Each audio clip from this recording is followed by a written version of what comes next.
shows for free a week. But if you want to support the channel, there are a few ways of doing it. Hit the like button on each live broadcast or video. This helps the channel grow. Hit the subscribe button and select the all notifications option. Hit the thanks button to buy a super sticker. You can do this on the live chat too.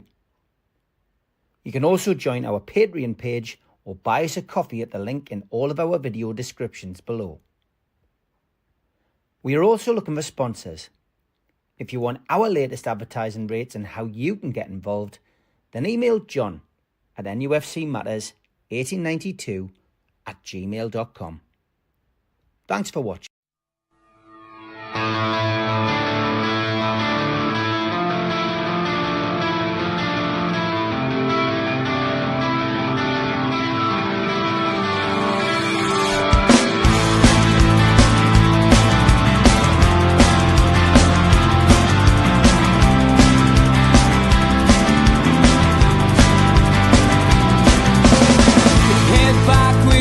Attack. It feels like I've been talking to myself again.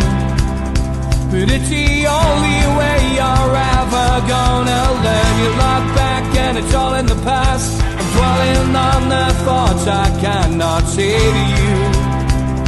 If I don't say the words, then maybe it's not true. And it feels alright when they come and say to you, you're the only thing that makes us all believe. Good evening, welcome along to NUFC Matters with me, Steve Rather. This is a special show, Ask George and Mitch, which people have asked for. People said, why don't you get them both on together? So here they are. Good evening, gents. Hi, everybody. Good to see you. Good to see you. And apologies to everybody out there who thought this was last night. Yes, this is the problem. I'd forgotten to set it before I went to London, and unfortunately I set the wrong date. So we did have a show last night. Hopefully you saw it. I know certainly a lot of feedback on it. We had the live amigos from the end of season due. So I think most of you managed to tune in and realise that I'd made a bit of a faux pas. But never mind, here we are. And some good questions already coming in. And we're going to start with Mark Byers. And I can imagine the shocked faces from people out there in UFC Matters land and from George and Neil when I tell you that Mark Byers has actually asked two questions which I can actually ask on the show. So first of all, well, here we go. First, if you could go under hypnosis to be an expert in a particular talent when you come around, what talent would you choose, George? Wow.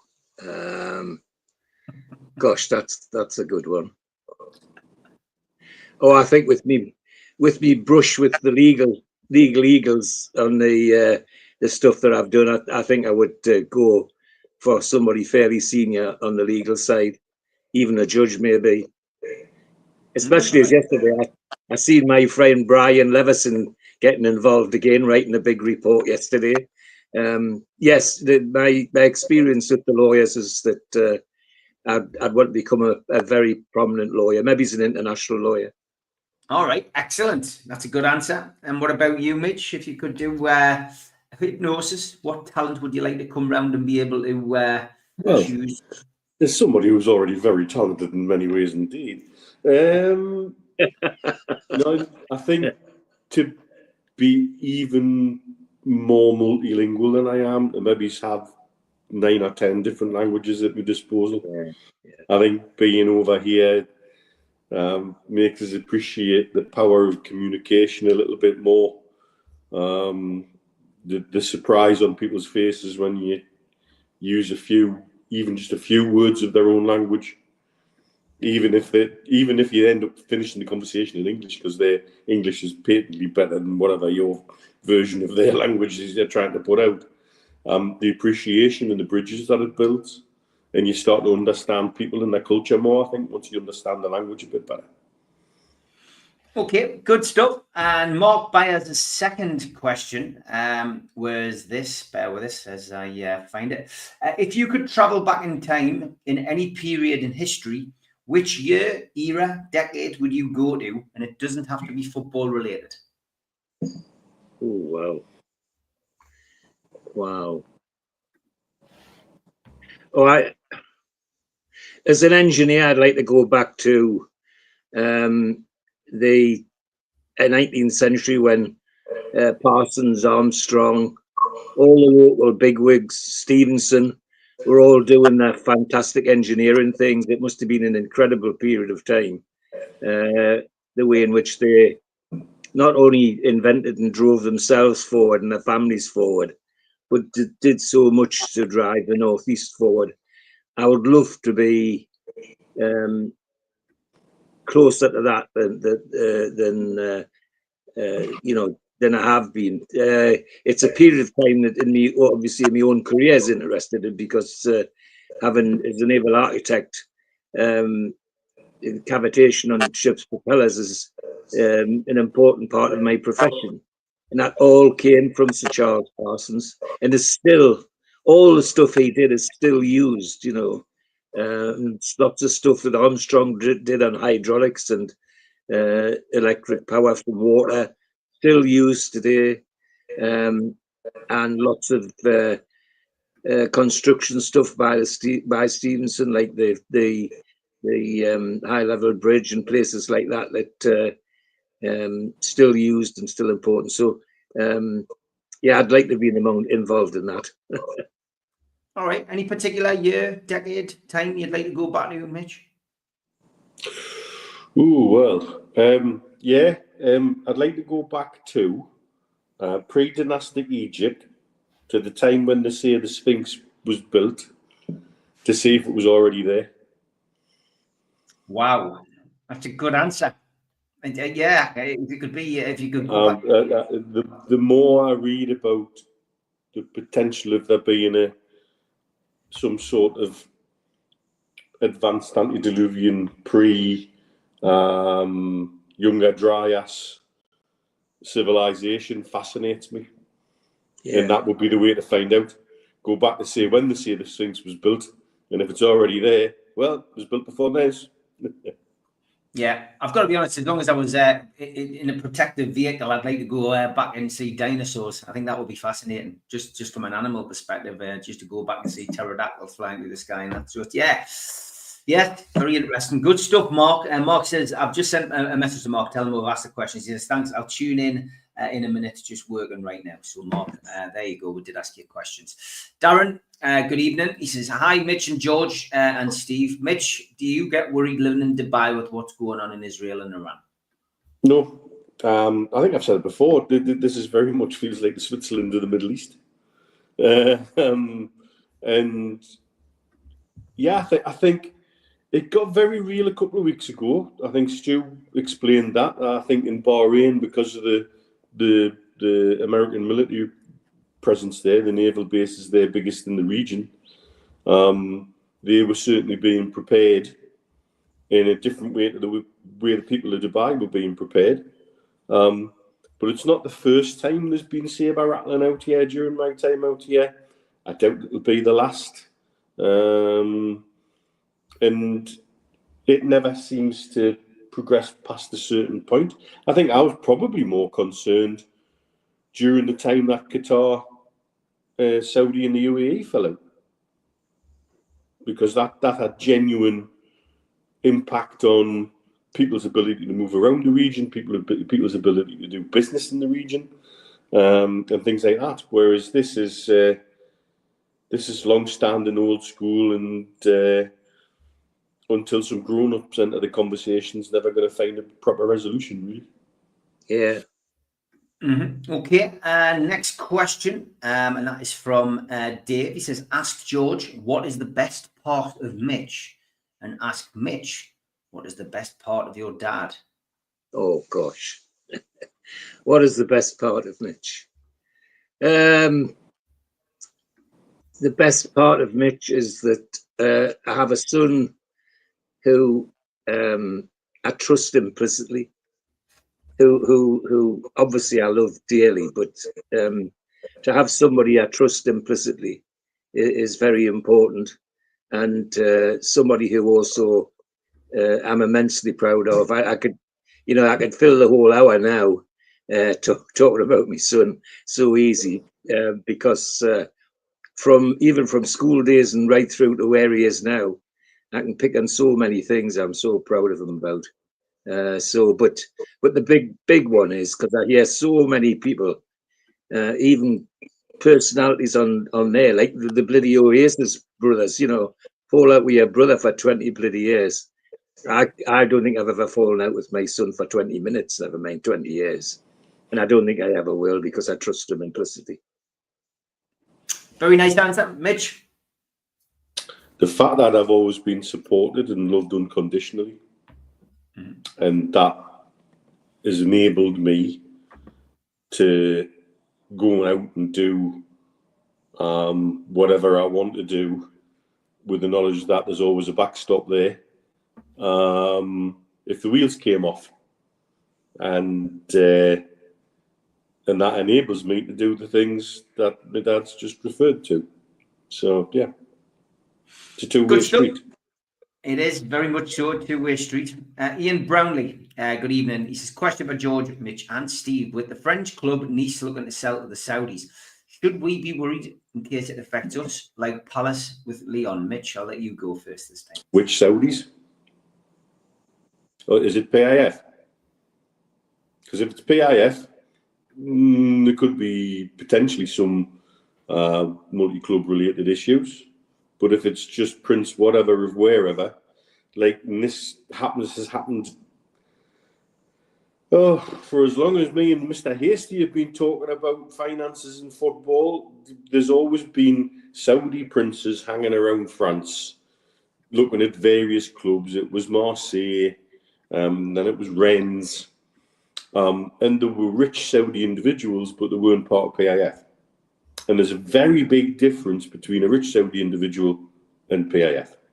If it's PIF, there's still ways around these things. How did Chelsea play in the same competition as Strasbourg? They have the same parent company. And it's how the ownership's structured that needs to be looked at there.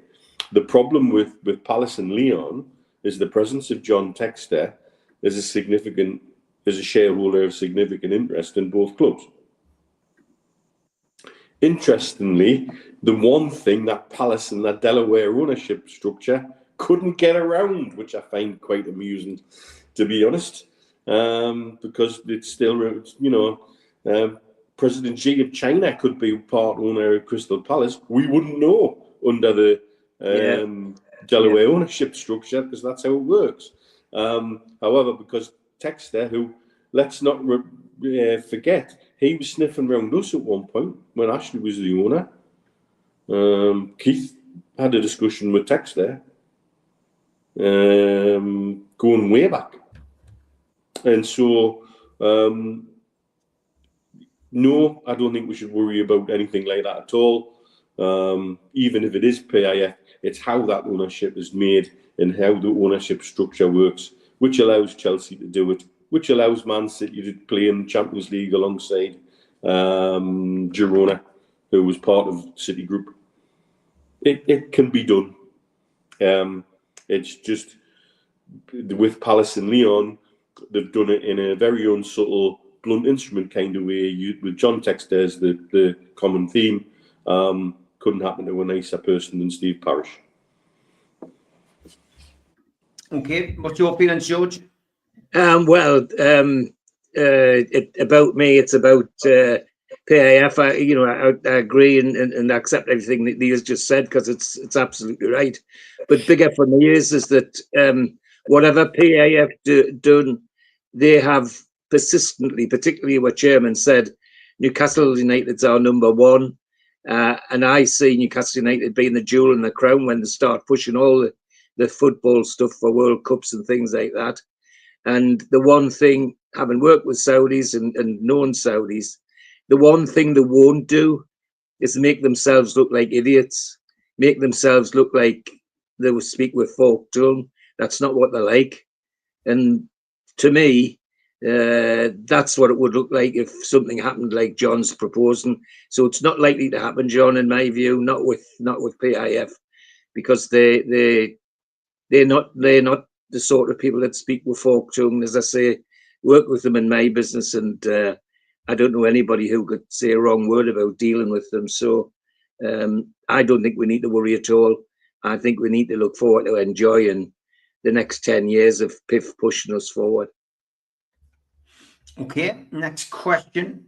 Did George, did Neil ever drink underage? And was he a Bars Tizer fan? A Bars Tizer fan. Bars used to return. He used to get 10 pence when it went back on the bottle, didn't he? Back in the day. Bars Tizer. Yeah. Yeah. Did he drink underage, do you think, George? I know he did, because he got it off me.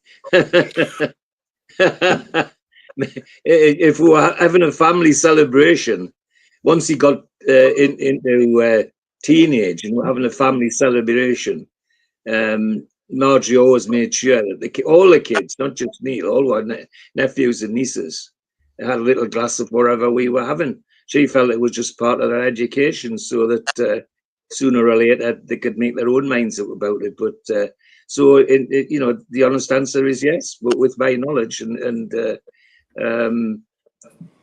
despite the fact that I'm a teetotaler, it doesn't impact on me at all. I agree with Margie and that her thinking was right, that if we accepted alcohol as part of our lifestyle, as everybody now does in the UK and in fact in the world, then having a glass of something when you're sort of in your early teens, nothing wrong with that. I mean, you go to somewhere like France, when I got my friends in Brittany, and all the kids from God knows what age are having a glass of wine with their meal. So, I don't think it's the last thing that to worry about. So the answer is yes, but with specific reasons, and I would do the same again. Okay. Mitch, question for you from Philip Shuttleworth. Do you miss going to the match, Neil, rather than watching it with your pals on the TV over there? Yes. It's a very different match day experience. Better, worse, don't know. I do like the fact that you have the opportunity to not miss a single game. And there is particularly now we've got the supporters club at the level that it is over here.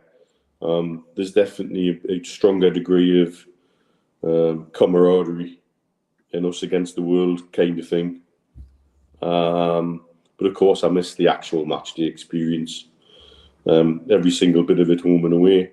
It's why I try to get back as much as I can to get and try and time those visits with games. Yeah. At the end of the day, there is nothing like being at the match with your mates and doing things like we did at the cup final.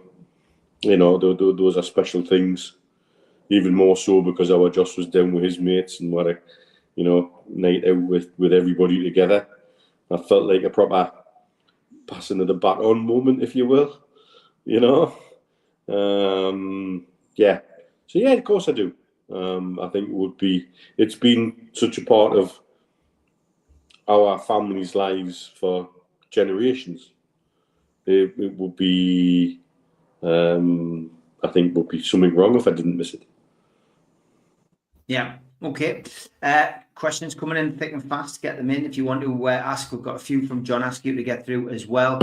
Les says, I'll repeat what I said last night. After watching the Three Amigos yesterday, George amazes me with his ability to put a positive slant on everything as a lesson to us all. Thank you, Les.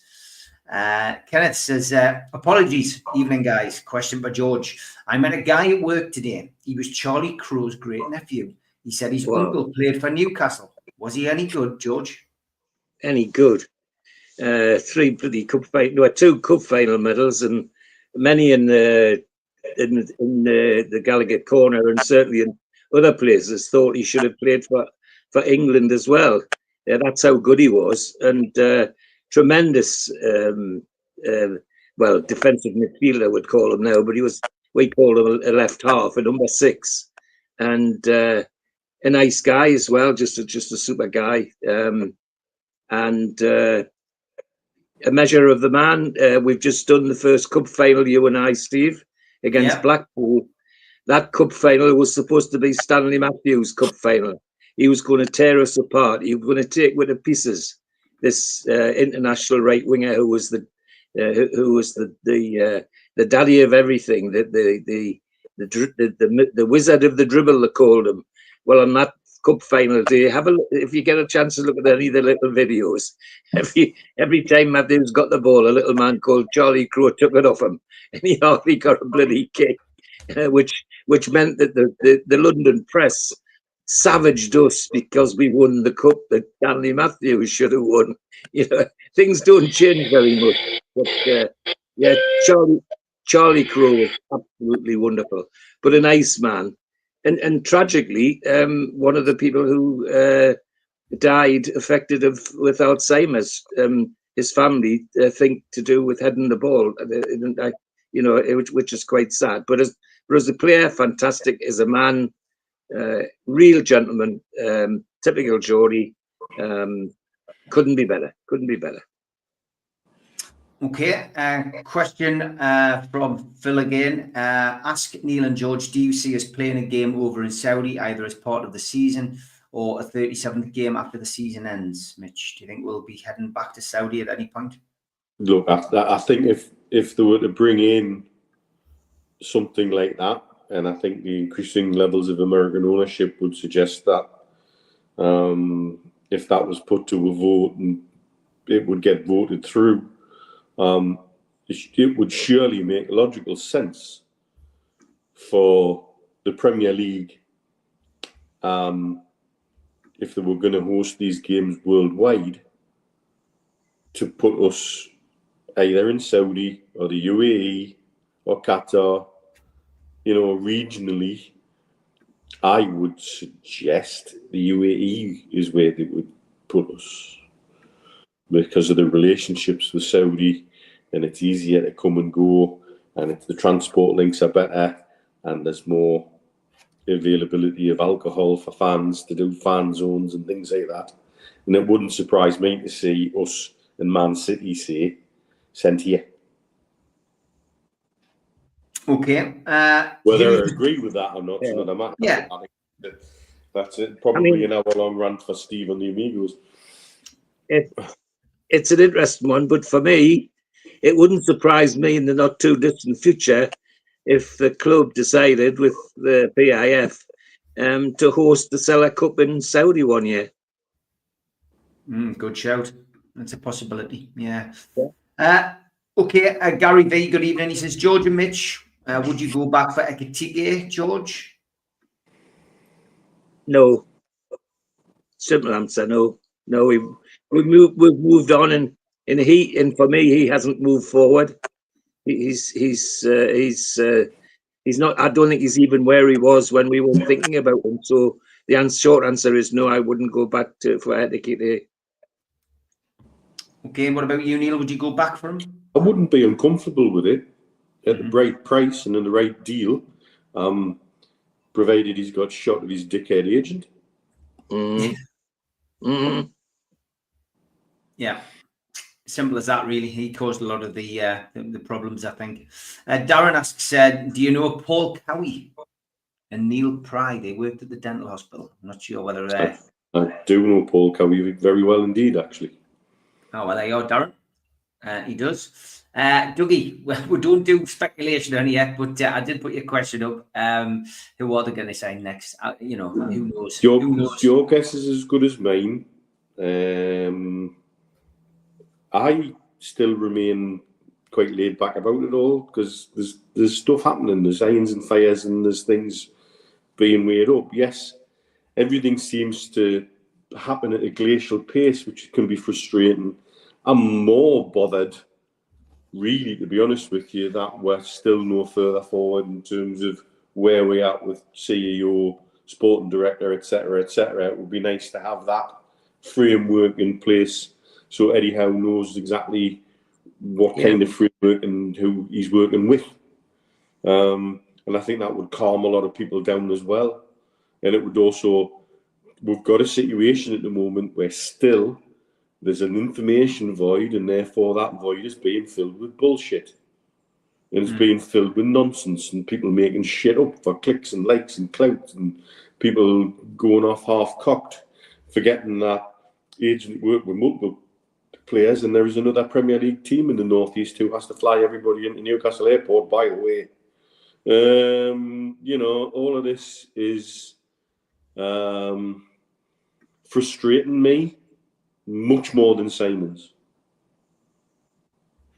Okay, interesting stuff. I can take it. Yeah, it hasn't seemed to be on the radar, but I still think there'll be plenty of movement over the next few weeks. John Askew, let's get into his questions. He sent 4 over by email. If you want to email us, of course, nufcmatters1892@gmail.com is where you need to be.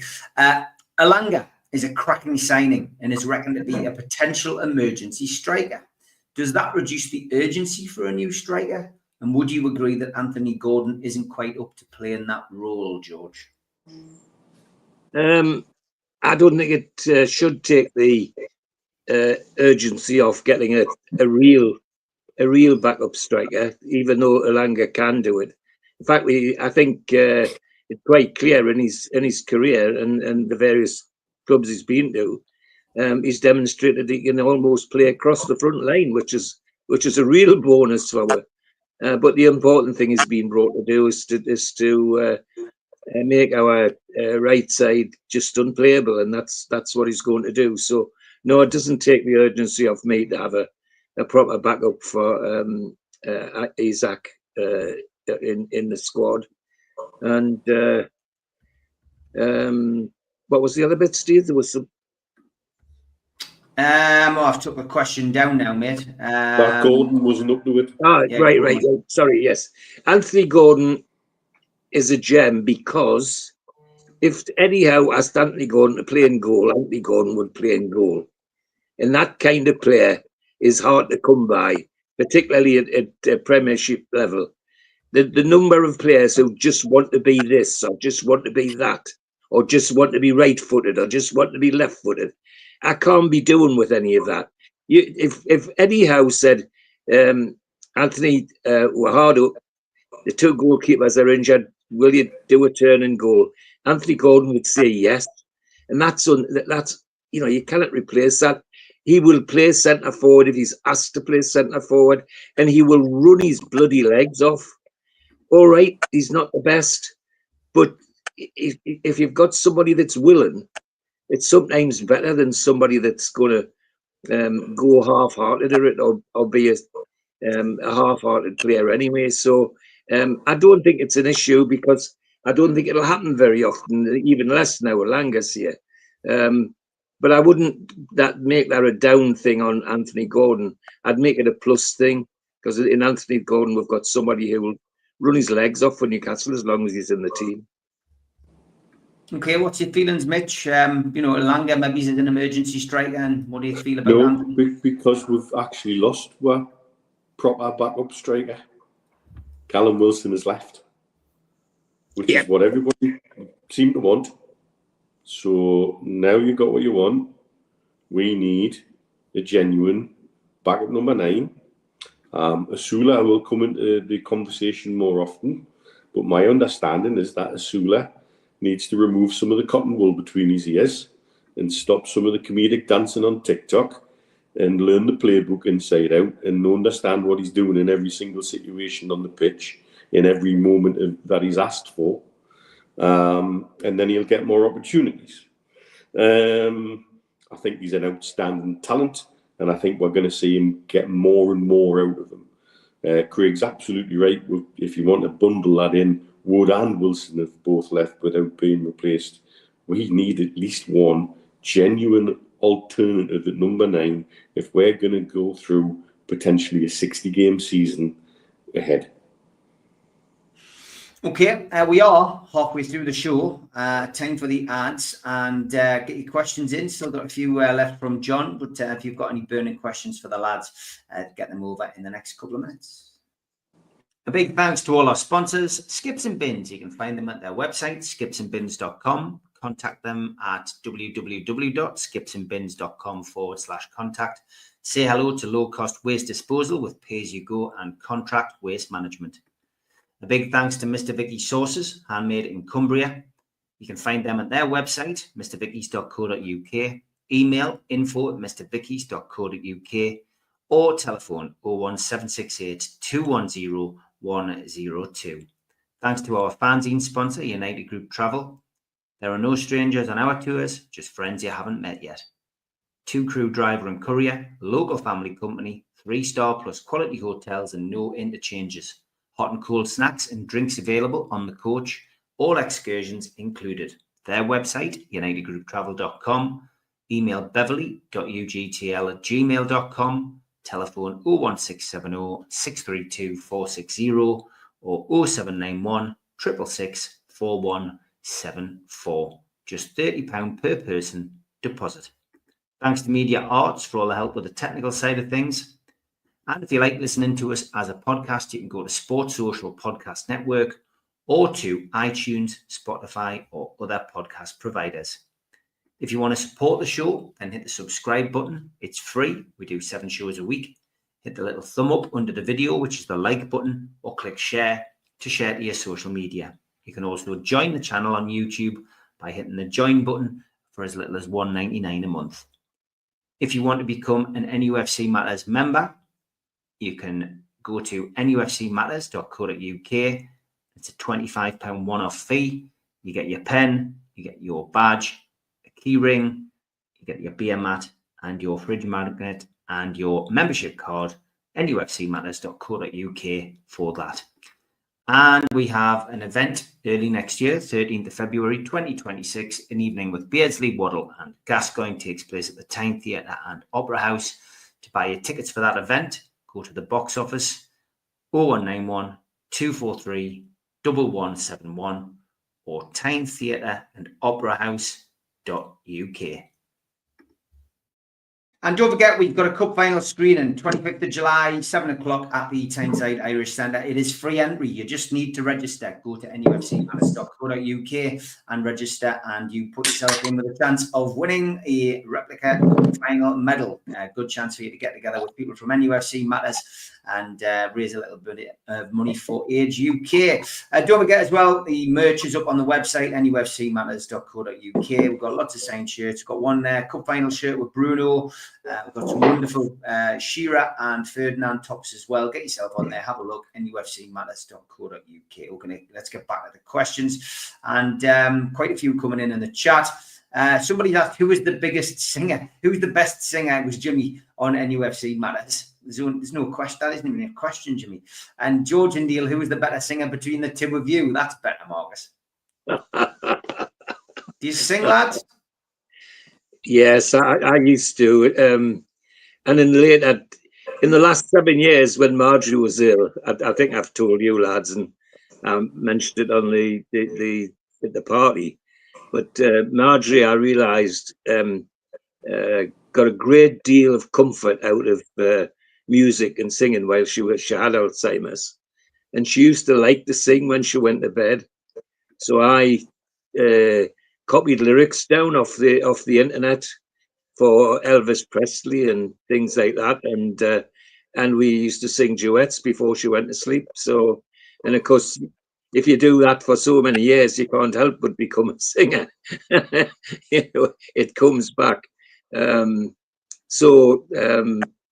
Yeah, I quite like singing. Well, I like all kinds of music. Any genre, I can find something I like.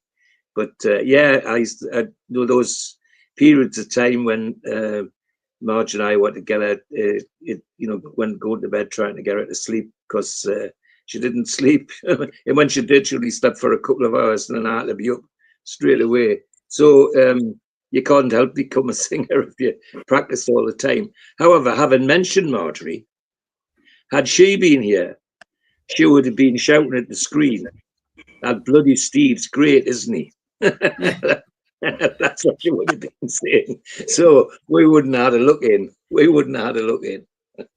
you like to get up and do a bit of karaoke, Neil? Well, I believe Mr. Penman does have a video of me doing my best Johnny Cash impression in Bahrain at some stage. All right, well, there we go. So make that available, Stu, and we can maybe share it on a show one night.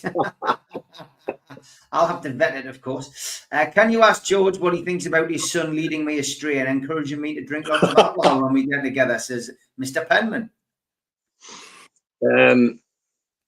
You're over 21. If you cannot say no now, you never will. There we go.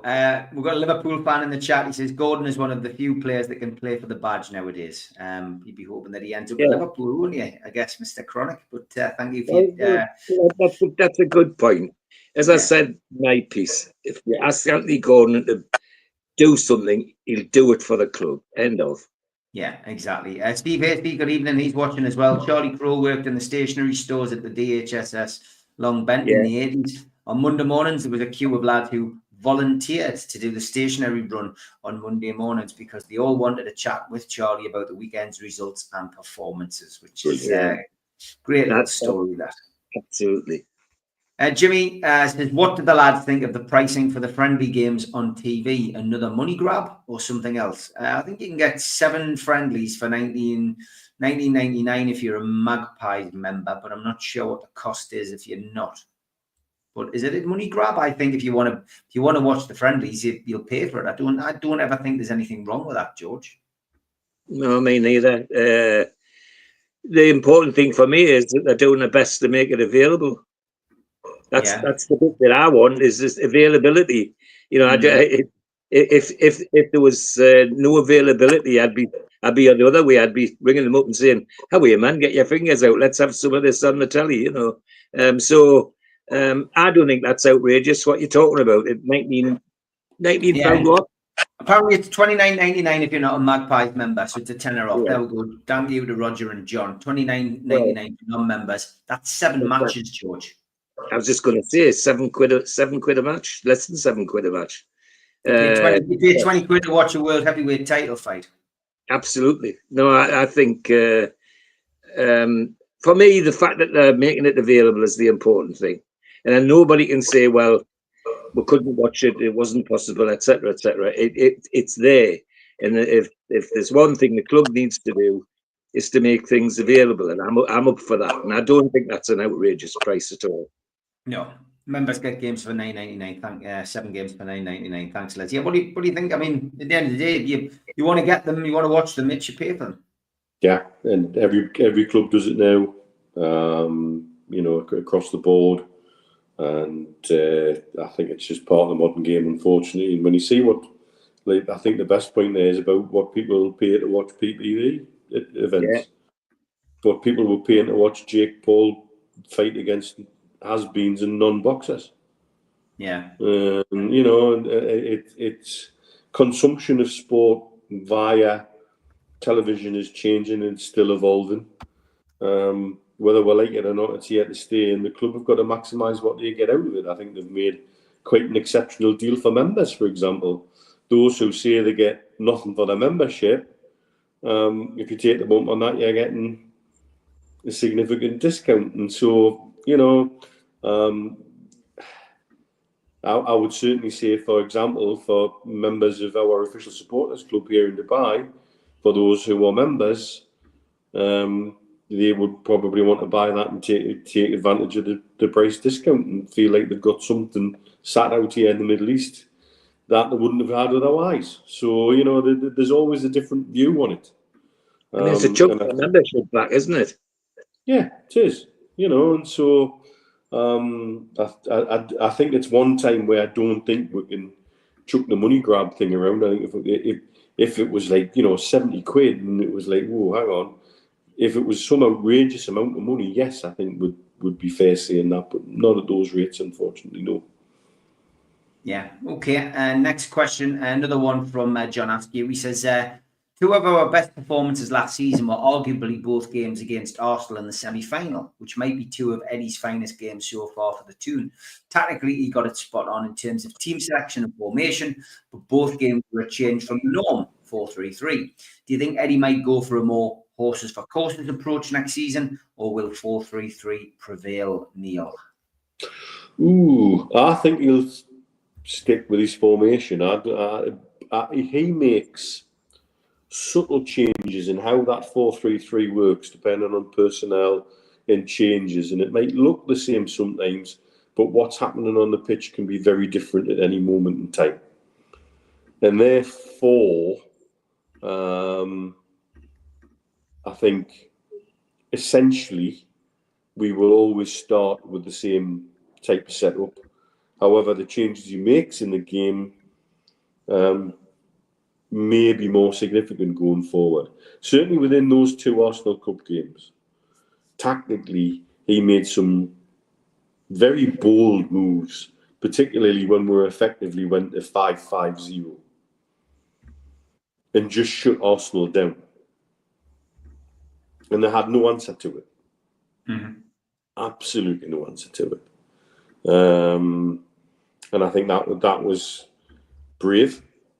Certainly had my nipsy twitching for a good significant chunk of the game, but at the same time it worked because everybody knew what their role was and did what they were told. And that comes back to the comment I made about Willisula before. I think players who can pick up the systems and the changes needed within that system at different times at Eddie's behest, they're the ones who will thrive under Eddie. Okay, George? Yeah. Well, I agree with Neil. He's the one thing about Eddie is he's a creature of habit, but he's learned as the seasons have gone on how to tweak the system, and the qualities of the people that get brought in, who he will bring in, will allow him to modify things as we go on. He'll be able to do things with Elanga way outright that he probably wouldn't even think of doing with Jacob Murphy, because they're different players, and he gets something different out of them. But it'll allow him to tweak during a game and as part of the game what we're doing, and that will be something I'm interested in watching, because as I've said more than once on here, that I'm waiting for the day when I actually see a real Eddie Howe team out there, not a team that's half Eddie Howe, half Bruce. It would be nice really to see, and I think we're getting close to it, depending on who he brings in this window or the other players that come in, and he'll tweak it to our benefit, I'm sure. Okay, and the next question is from Roger. George, Neil, do you think PSR will attempt to evolve to keep us on a leash behind the tarnished 6? Mitch? I think it will eventually disappear altogether. It's almost so much of a nonsense now. The only type of controls that might be in place would be ones more in line with UEFA's cost controls. Yeah. And I think everything will start to align towards that, because that then means you're not playing different sets of rules across different. And I think that's competitions. And I think that's why they've been quite lenient on Chelsea and Villa, and are agreeing, slap on the wrist fines, really. Because I think UEFA recognise everything in the Premier League's a bit of a nonsense at the minute. Theirs is less of a nonsense, but still a nonsense in some ways. And things have to change. But it'll happen and it'll evolve. I think once things change in the relationship between Real Madrid and Barcelona and La Liga and UEFA, I think you'll see even more homogenisation of a lot of different things as that starts to find a peace eventually. Yeah. Okay. Yeah, you agree, George?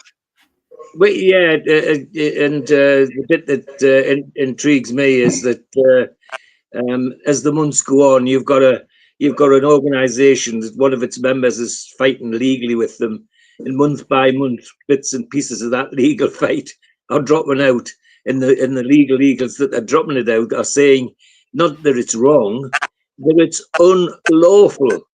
So we now got rafts of what they've wrote as their so-called rules as being unlawful.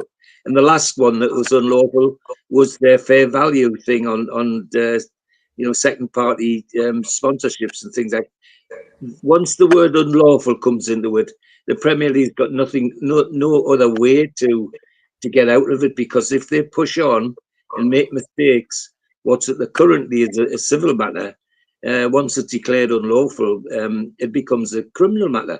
And I don't think Richard Marsted's going to be volunteering to go to Scrubs anytime soon. Okay, Gary asks a question for you both. Do you think we'll ever see, or are we moving to, clubs streaming their own live games, Mitch, or the Premier League developing its own streaming service? I think of those two things, the most likely things, a Premier League type streaming service. I think if you look at the success of NFL Game Pass and what that's done for consumption of the NFL, they have a really genuine, nailed on, fabulous package where you can pick any game to watch. They also have a service called Red Zone where they monitor all the games in progress, a bit like the what Jeff Stelling used to do with Soccer Saturday, and it is fantastically slick and very, very, very good for anybody who's a fan of American football. Very easy to access. I can access on any device and any television in the bloody apartment that I want, and it's just so accessible, easy, and a hell of a money spinner for the NFL around the world globally. And same that would be the case, and it then gives the Premier League more financial clout to go back at the clubs if they're in control of their own rights and not selling the rights on to television companies. Yeah, I agree. The Premier League would be silly to avoid that one. In fact, that should be the current priority as far as I'm concerned, making sure that they get hold of this and make it available to anybody that wants to watch it as quickly as they can. If they don't, and they're lazy about it and hang about and dawdle about it, we're in a prime position. Our owners being who they are and involved with all the things that they are involved in with sport, golf, you name it, we'd be in a prime position for our owners to take the thing on themselves. So, get your fingers out, Premier League, because people are waiting. People are waiting. Yeah, I'm not sure how the streaming service will happen. A lot of money from football comes from ads during the shows. How do they make up the shortfall? I guess they do their own deals with the advertisers. They cut the middleman out. Great, it's as simple as that. Absolutely. 970 of you watching live tonight, which is fantastic. Thank you for your support. 700 of you watching on Twitter. If you're enjoying the show, please come over to YouTube, search NUFC Matters, and subscribe. It is free, and we do 7 shows a week. How did you and Stu meet, says Les? Mitch. Well, it's funny. First time or the second time? We go back to away trips as sort of in my teens. But then, obviously, as time passes and everybody goes their separate ways and life takes you in different directions, and then we met again in a bar in Dubai, in Goodfellas. Total chance. I didn't know he was in Dubai. He didn't know I was in Dubai. We didn't initially recognise each other. We didn't originally. Yeah, we didn't clock who each other was until, hang on a minute. That is as mad as it is. But yeah,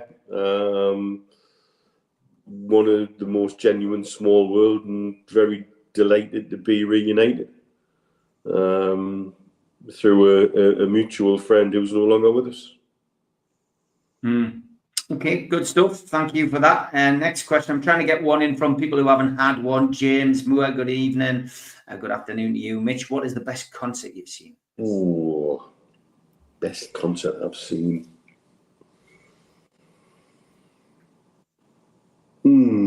Faith No More at the Mayfair, because I had full backstage access and everything else, and we hung around with Mick Patton and the band for the entire day, and that was phenomenal. Okay, George, same question to you, I guess. Yeah, well, curious enough, Neil mentioned doing karaoke on Johnny Cash. Well, my brother-in-law was Johnny Cash #1 fan, so much so at his funeral they played Johnny Cash as he went in and Johnny Cash as he went out.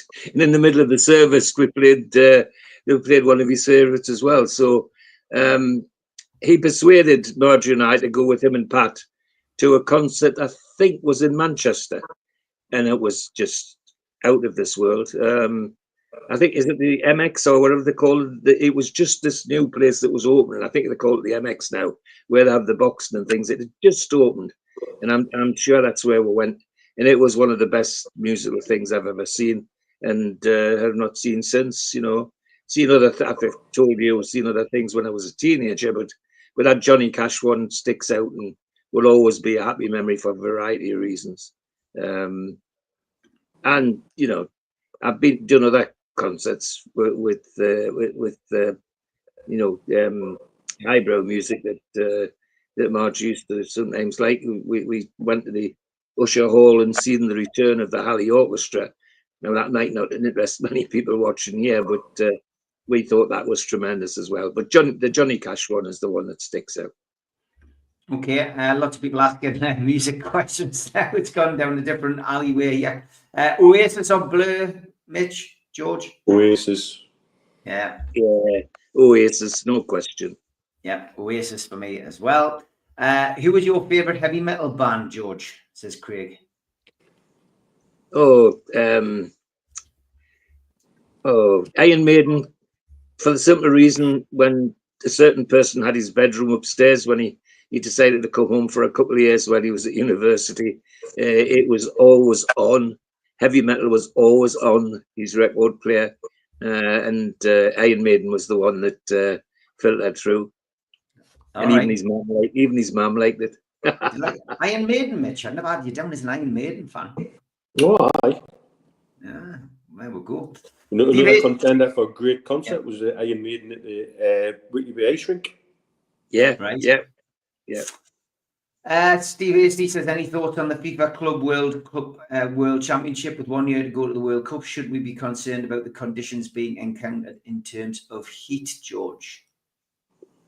We'll always be concerned, but if we just played the World Cup in the bloody desert and got away with it, so I don't see why it should be a major thing in America, in North America. So I think we'll be all right.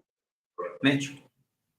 Yeah, I think one of the biggest challenges you have with the competition is with games being in Canada and Mexico, the heat differential that some clubs will go through if they qualify for different rounds and depending on where they move around the country. That could be something that would be, it's not the heat per se, it's the fact that you played the last round in maybe 12 degrees and you're playing this round in 32. And I think that could be a challenge for clubs about coping with the change, not with the heat as such. And add to that the time zone changes as well. Okay, Sean says, did Davy Cartman, rest in peace, ever tell you the story of the lamppost assassin? Do you know what? Probably. He had God knows how many stories that, unbeknown to him, he was often the actual punchline in, to be fair, bless him.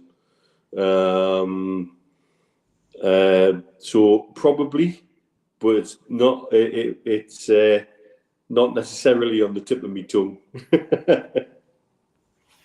Okay. I know what George is going to say here. He'd probably get the present that he got from Jeff out. Ask George and Neil, which competition would you like to see us win next season, or could we win more than one? Oh, I think the possibility to win more than one is there for the taking, as far as I'm concerned. And as a greedy little duck, I definitely would like to see at least two. FA Cup and the Carabao Cup, or the one of the cups in the Premier League would just do me fine. Would be a nice way to see the season end. So, and I'm seriously, if the other signings that he brings in are as good as Elanga, then we have a lot to look forward to. Okay. Same big question for you, Mitch. Give us the Champions League. If we're going to win something, let's win the best bloody thing and rock the entire European world of football. Yeah. Listen, it's a benchmark. I'd love to win the Premier League because you do it over the 38 games. That would be my answer to that question. JD88, what a good question. Do you think Elanga will go straight into the first 11 for the game against Aston Villa, George? As he's come in right at the start of pre-season training, I'd be amazed if he wasn't. But knowing Eddie, he might keep him as an impact sub off the bench because of where it's at. But no, I'd be very surprised if because of when he's come and the fact he's clearly fit as a lop. You know, if you look at the training videos that's circulating on YouTube at the moment, he's ready to go as soon as he's got his strip on by the look of things. So I'd be surprised if he didn't, but not entirely surprised if Eddie kept him on the bench for half an hour, first half maybe. But yeah, he'd certainly be ready. Okay, Mitch. Yeah, I think he's got the best opportunity to, provided he slots in and understands the system to the max. Okay, Ty's question. Mitch, would you rather work on the teeth of a Newcastle fan with halitosis or a Mackin with breath like a fresh sea breeze? Now you see, I have the amazing ability to switch my nose off. And I can tell you that something smells horrendous, but not necessarily react to it. Because, for example, just if everybody's eating, put your knives and fork down now. If you're draining half a gallon of pus out of somebody's face and it stinks to high heaven, you don't need your clinician going, "Oh my fucking God, what the hell's that?" over the top of you. So, yeah. Awful. So it really genuinely doesn't bother us. I think we need to do an after-hours dentist show with Mitch answering all your oral issues. Chippers, good evening, says, did the lads think Isaac will sign a new deal with clauses in next summer? Wouldn't surprise me to see him sign it before then. Yeah, well, I said the other night, I'd be amazed if they're not writing it now and getting it ready for when he, to present to him as soon as they can. I don't think they would be silly enough to let his contract run out to the end. That would be suicide in my view. So I think Chippers, you'll get your wish, I think. Yeah, Peter Richardson, good to see you in the chat, mate. Going on all the new players Eddie signs, he'd probably start on the bench and come in gradually. Which chemist did Mitch work at in Blythe, he says, Jimmy Wilson? It wasn't a chemist. We did own a practice in Blythe. Okay. Ian says, with a vast amount of American owners in England, do you see more American things creeping into our game, like players coming out individually, keeping the ball when it goes in the crowd? Somebody even suggested hot dogs at half-time, George. It's up to us to manage it, but they will sneak it in as quietly and as effectively as they can and do what they can. As I said the other night, they're already fiddling with the ladies' league and trying to stop promotional relegation there. So if they get away with that, what's next? Seriously, it wouldn't surprise me to just eventually see reporters going on the pitch and saying to somebody who's going to take a corner, "Now, what are you going to do with this? Where are you going to place the ball?" And it'll just be ridiculous. Absolutely balmy. But it's up to us to put a stop to it. Okay, I've got time for two more questions. One Newcastle player, past or present, that you'd like to go on a night out with. Neil, you can't pick Tino Asprilla, says Mark Byers. Haven't we both already done that, Steve? Probably. We probably have, yeah. I just can't remember it. What I remember about going out on nights out with Tino was he always used to bring his own drink in his big long coat. So, yeah. It was always like a bottle of whiskey or whatever, Unbelievable. Billy Whitehurst would be fun. Oh, I've been on a night out with him. It's not. It's pint after pint after pint equals fight after fight after fight with Billy, I'm afraid. Well, that's what it used to be in the old days anyway when I went out with him. While I remember, in relation to the question before, practice was on Beaconsfield Street in Blythe. Oh, there we go. That's for Jimmy. Okay. Okay. What about you then, George? Any players? I mean, I'd like to have gone out. I tell you, who I'd love to have gone out with Jackie Milburn and just had a chat with him about. Well, you've taken the words out of my mouth, haven't you? Past players, Jackie Milburn, and current players. There's something special about the makeup of Sandro Tonali, who he's demonstrated so much and how he's overcome the problems he's had. I'd like to get to know the guy. Yeah, I've got to be honest. I'd quite like to. I've sat next to Kieran Trippier bizarrely, but never spoken to him. I'd quite like to probably have have a bit crack with him. I love Matt Ritchie as well. I'm lucky enough to have met Matt, and what a nice guy he was. Look, I'm going to squeeze two in. Sefton Mag says, "Evening all. If you went to a fancy dress party, lads, who would you go as and why?" Neil, I've got a feeling you have already done this. I've been to quite a few fancy dress parties. Right. My favourite one was I made a stormtrooper costume. Excellent. Yeah. And two me mate made a stormtrooper costume. It was the dental school used to have a Christmas fancy dress party every year. Yeah. And one year, me and one of the lads made these stormtrooper costumes out of Coke bottles that were painted on the inside so it looked shiny white, and we painted papier-mâché helmets and blaster rifles. And we ended up wandering up and down. Oh man, what's the street the North Terrace is on? From the back of the dental school. Claremont Road. Claremont Road. We ended up stopping traffic on there with a picture of R2D2 asking anybody if they'd seen this robot. He's on the drive you're looking for. Yeah, it was. That was one. I remember walking home. Actually, I was dressed as Elvis to one of them, I seem to remember. I think we went as a boxing ring once. Forward, where we had like pads on and we were all roped together, and then we'd stand in a square. Did you have some time out? Used to get very inventive. You certainly did. And then it got banned for obvious reasons. It's bastions of healthcare. Having your own bar in the depths of the dental school eventually caught up with it. We'd even put lines in and everything. It was fantastic. George? Done plenty. George, what about you? Yeah, over the years, with the wife like Marjorie, if somebody suggested something to do, we would be doing it. And I've gone to fancy dress as various cowboys, various film stars, various actors. One of the most peculiar for me as a teetotaler, she persuaded us to go with a wig on, is Oliver Reed of all people. I mean, how does a teetotaler mimic an alcoholic? It was hard, I can tell you. But all I'm saying is like Neil, because of the way we were, and largely because of the way Marjorie was, if somebody wanted to have a go, would have a go. Okay, good stuff, good answers. If you are watching tonight and you want another one of these shows, hit the like button. Just hit the little thumb up underneath.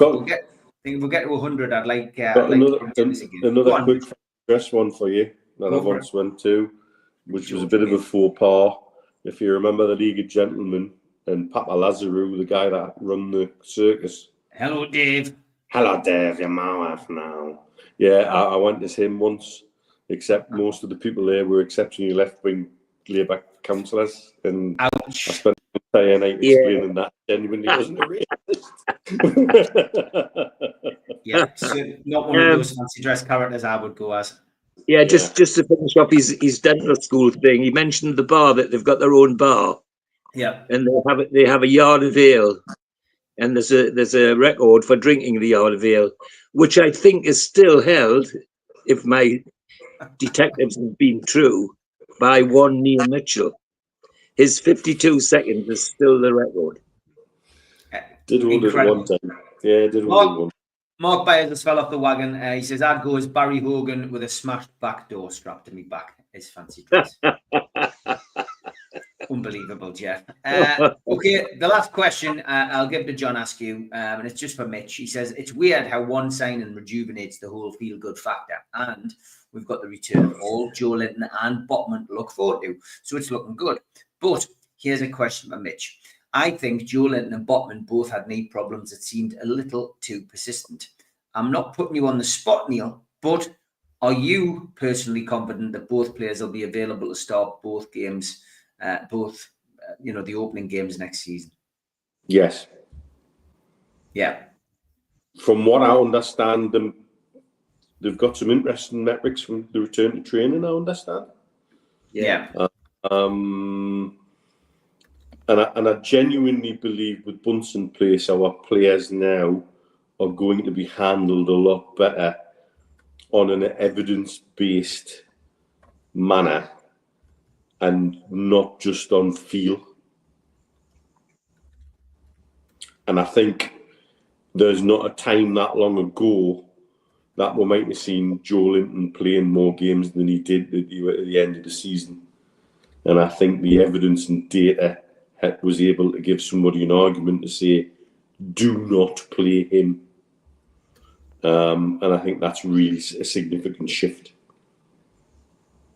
Okay, good stuff. It's been a great show, gone into extra time. Thank you so much, everybody, for watching. 1,100 watching live at the moment, which is incredible. Thank you, everybody. That really is a treat. Thank you very much. Really appreciate everyone tuning in. We are back tomorrow night, 5 o'clock, for the Amigos on Friday night.